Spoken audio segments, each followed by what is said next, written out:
কত টাকা হয়েছে? 13,100 আলহামদুলিল্লাহ। জানতাম না যে এখানে কিভাবে সাহায্য করতে হয়। আমরা এটাও জানতাম না যে কিভাবে মানুষ আগায় আসে, কিন্তু আমরা 24 সালে কিন্তু ওটা পারতেছি। আমরা এই যে এখন টাকা কালেক্ট করছি, এখন এটা আমরা দিব, এটা আমাদের কাছে অনেক খুশির একটা ব্যাপার যে এটা আমাদের কাছে কোনো কষ্টই না।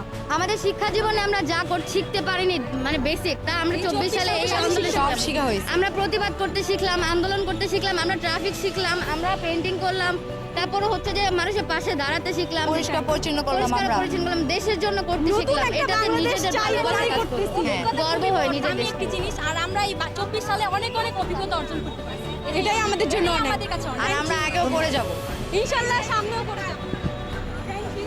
করেছেন এবং কিসের টানে এই টাকাগুলান এখানে দিতে আসছেন? মানবতার টানে, দেশের মানুষগুলো যে বিপদে পড়লো সেই টানে আসলাম। ওরা আমাদের দেশের মানুষ, আমি যে দেশে থাকি ওরা ওই দেশে থাকে, আমি মানুষ ও মানুষ, তো ও বিপদে পড়লে আমি কেন ওর পাশে আসবো না? সেইভাবে আমরা সেই আগ্রহ নিয়ে আসলাম। দেশটা যেহেতু স্বাধীন করলাম, আমরা দেশের মানুষের পাশে থাকানোর দায়িত্ব আমাদের, দেশের বিপদ সমস্যা মোকাবেলা করার দায়িত্ব আমাদের, তাই আমরা ধন্যবাদ। আর এখানে যে টাকাগুলান কালেক্ট করা হয়েছে এটা কিভাবে মানে তোমরা কালেক্ট করলে?